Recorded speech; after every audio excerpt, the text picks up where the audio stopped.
উঠা ভাই উঠা, তোমাৰ টোপনিৰ পৰা উঠা, কিয়নো জীৱনৰ মজা টোপনিত নহয়, কিবা কৰি দেখুৱাবৰ বাবেহে হয়। উঠ আৰু বল, সফলতা তোৰ বাবে ৰৈ আছে, সফলতা পাব আছে নহয়। নহ'লে উঠ, নিজৰ শক্তিক দেখুৱাব হ'ল।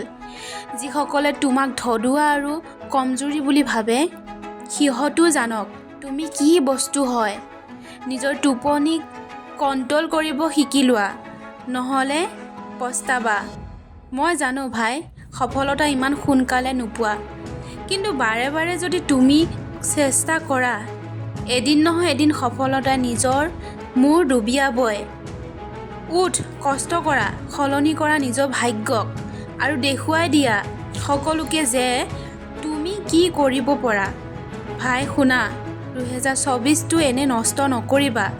দেখুৱাই দিয়া সেইসকলক যিসকলে তোমাক হাঁহে, ঠাট্টা কৰে, লাজ দিয়ে। কিয়নো এই টোপনি তোমাৰ অসফলতাৰ কাৰণ হয়। সেইবাবে আজিৰ পৰা তুমি ইমানেই কষ্ট কৰা, তেতিয়াহে কালিলৈ তুমি কান্দিব লগা নহয় যেন। যিকোনো এনেকুৱা কাম কৰা যেন লক্ষ্যই কয়, মই যাব নিদিওঁ, আৰু তোমাৰ কষ্টই ক'ব, মই যামেই। তুমি জীৱনত বহুত কিবা কৰিব বিচাৰা, কিন্তু তোমাৰ এই টোপনিয়ে তোমাক একো কৰিব নিদিয়ে। নিজক আত্মবিশ্বাসে ভৰাই দিয়া। ইমানেই কষ্ট কৰিবা যেন দিন ৰাতি একাকাৰ কৰি দিয়া। কিয়নো যিয়ে তোমাক বহুত বেছি কৰিবৰ বাবে চান্স দিয়ে, তুমি অসফলতাক মন নকৰিবা, মাত্ৰ তুমি নিজৰ কষ্টক ভৰসা ৰখা।